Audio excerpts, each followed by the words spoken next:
Hi traders, welcome back to channel. दोस्तों, आपके channel पे आप लोग का स्वागत करता हूं। आज हम डिस्कस करेंगे रिलायंस पावर के ऊपर। दोस्तों, बहुत लोगों का कहना है अभी जो अनिल अंबानी जी के ऊपर जो सेबी ने 5 साल का बैन कर दिया है सिक्योरिटीज मार्केट के ऊपर, इसके चलते बहुत लोगों का कहना है कि रिलायंस पावर डूब जाएगा, क्या डीलिस्ट हो जाएगा।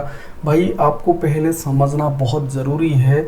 आप लोग को क्लियर कट मैं बता देता हूँ, रिलायंस पावर के ऊपर ऐसा कुछ भी इशू नहीं है। इशू कहाँ है? आपका RHFL, Reliance Home Finance limited, इसके ऊपर जो है रिलायंस होम फाइनेंस लिमिटेड, मतलब यहाँ लोन वोन दिया जाता है, होम फाइनेंसिंग होता है। उसमें ट्रेडर्स एक बड़े जो नियम है सेबी का, उसको उन लोग नहीं माने हैं और उसमें इश्यूज है, जो कि यहाँ फॉरेन जो FA रिपोर्ट है, फॉरेंसिक ऑडिट रिपोर्ट है या सेबी का जो भी है, यहाँ फाइन लगा गया है बड़े रकम का। और यहाँ आपका रिलायंस होम फाइनेंस के ऊपर इसका इशू है। लेकिन ट्रेडर्स, यहाँ देखोगे तो अनिल अंबानी के ऊपर जो 5 साल का जो सेबी का यहाँ 5 इयर्स बैन कर दिया गया है। अनिल अंबानी जी के अंदर जो ग्रुप ऑफ कंपनीज है, वहाँ आर पावर आता है, रिलायंस पावर, आर कॉम आता है, रिलायंस कम्युनिकेशन आता है, इसके साथ रिलायंस होम फाइनेंस लिमिटेड आता है। बिकॉज ऑफ अनिल अंबानी जो है प्रमोटर है, तो जब प्रमोटर के ऊपर कोई भी सवाल उठता है, इंटीग्रिटी के ऊपर सवाल उठता है, ऑनेस्टी के ऊपर सवाल उठता है, तो ओब्वियसली वहाँ जितने भी कंपनी उनके अंडर है, तो चाहे वो सब्सिडी कंपनी क्यों ना हो, वहाँ एक भारी भरकम गिरावट देखने के लिए मिलता है। और रिलायंस पावर इसलिए 5% गिरा है, ना कि रिलायंस पावर के ऊपर कोई कंप्लेंट रिलेटेड कोई भी इश्यूज नहीं है, कोई भी यहाँ रेगुलेटरी इश्यूज नहीं है, या कोई भी फिनेंशियल इश्यूज रिलायंस पावर के ऊपर नहीं है। आप लोग को मैं पूरा क्लियर कट बता देता हूँ। बस एक ही रीज़न है कि अनिल अंबानी जी को 5 साल के लिए सिक्योरिटीज मार्केट से बाहर कर दिया गया है, बैन कर दिया गया है। कोई भी बिजनेस में वो डायरेक्ट इन्वॉल्वमेंट नहीं होंगे। इसलिए रिलायंस अनिल अंबानी जी के अंदर जितने भी आता है कंपनी, अगेन मैं रिपीट कर रहा हूँ, वहाँ 5% 10% का लोअर सर्किट लगा है। बहुत लोगों का कहना है रिलायंस पावर डीलिस्ट हो जाएगा क्या, रिलायंस पावर पूरा गिर के जीरो होगा क्या। क्यों भाई होगा? इतना जो अफवाह फैलाओ मत, ऐसा कुछ नहीं है। इसका स्टोरी कुछ अलग है, आप लोग को जो मैं यहाँ दिखाऊंगा। आप लोग उसके बाद हम लोग यहाँ टेक्निकली भी देखेंगे आगे हमें क्या करना है। जो रिलायंस पावर में गिरावट है, यहाँ देखोगे रिलायंस होम फाइनेंस में गिरावट है, आरकॉम देखोगे वहाँ भी गिरावट है। हर जगह पे अनिल अंबानी जी का जितने भी कंपनी है, वहाँ 5-10% लोअर सर्किट लगा है। लेकिन रिलायंस पावर इससे कोई लेना देना नहीं है। आप लोग को यहाँ मैं लेके दिखाता हूँ। आप देख सकते हो, SEBI bans Anil Ambani 24 other entities from securities market for 5 years.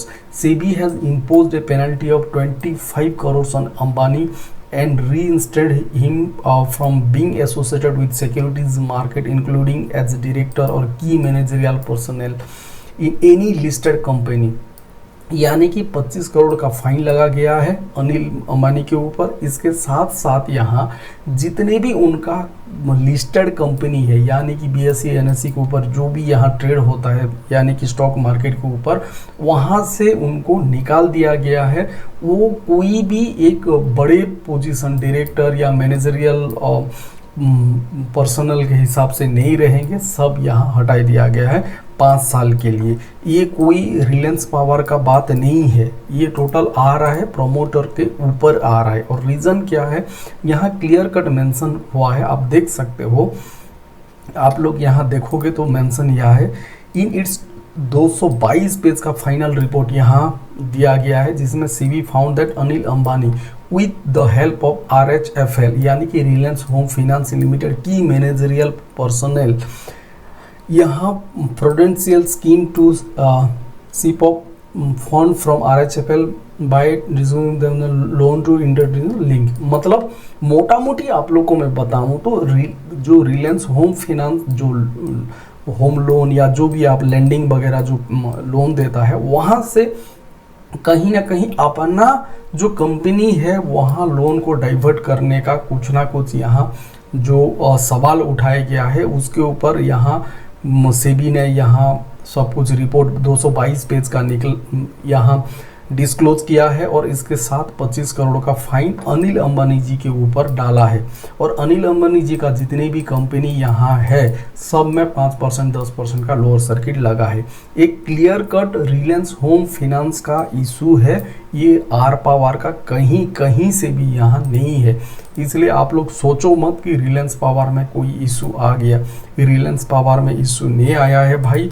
Only Reliance Home finance में यहाँ गड़बड़ी हुआ है, फंड को कहीं ना कहीं अपने कंपनी में यहाँ लिया गया है, कुछ ना कुछ यहाँ फिनेंशियली फ्रॉड हुआ है, जिसके चलते सेबी ने 25 करोड़ का फाइन लगा के अनिल अंबानी को 5 साल के लिए यहाँ बैन किया गया है।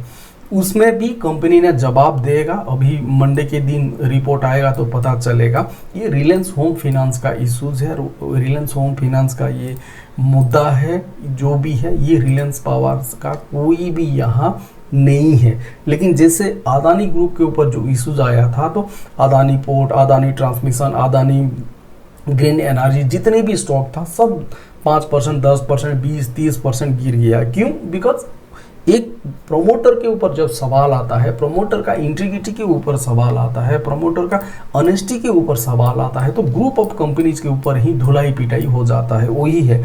लेकिन अगेन मैं रिपीट करूंगा ट्रेडर्स, रिलायंस पावर के ऊपर कोई ऐसा है नहीं कि कुछ इशू है, कंप्लायंस इशू, कुछ सिक्योरिटीज इशू या कोई घपलाबाजी, कुछ ऐसा है नहीं। और यहाँ जो अफवाह फैलाए जा रहे हैं डी लिस्टिंग का, गलत है, ये नहीं होगा ऐसा। हाँ, लेकिन यहाँ गिरावट ज़रूर होगा। अगर आप देखोगे 1 डे का टाइम फ्रेम में यहाँ बहुत बढ़िया एक रैली चालू कर चुका था यहाँ रिलायंस पावर ने। इस बार जो हम लोग का क्वार्टर जो रिजल्ट आया था यहाँ, वो भी बहुत बढ़िया रिजल्ट रिसेंट क्वार्टर में दिया था। नो डाउट नेगेटिव रिजल्ट आया था, लेकिन वो लॉस को कहीं बेहतरीन यहाँ धीरे धीरे लॉस को कम करते जा रहे हैं।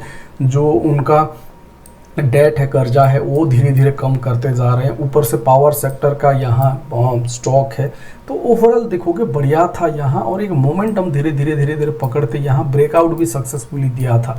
लेकिन जैसे न्यूज़ आया अनिल अंबानी के ऊपर, तुरंत यहाँ फटाफट 5% लोअर सर्किट लगा है। तो नो डाउट यहाँ आप लोग मान के चलो, अगर बाई चांस यहाँ गिरावट होते होते अगर इस ट्रेंड लाइन पे आ जाता है प्राइस कौन सा लेवल होगा ये सोमवार 24 से 25 रुपया, 24 to 25 रुपया। और यहाँ से एक पुल बैक होता है और बाउंस बैक होता है, तो आप लोग ज़रूर इसमें एकोमुलेट कर सकते हो। क्यों? रीज़न बिंग बहुत बार यहाँ से प्राइस ऊपर गया है। ये बहुत 1-1.5 साल से इस प्राइस जो ट्रेंड लाइन है इसको कभी भी तोड़ा नहीं है, आप देख सकते हो।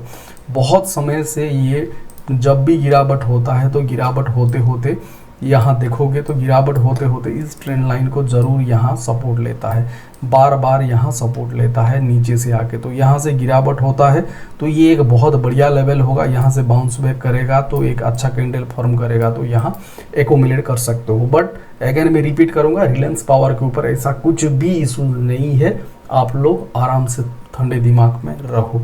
Thank you so much traders.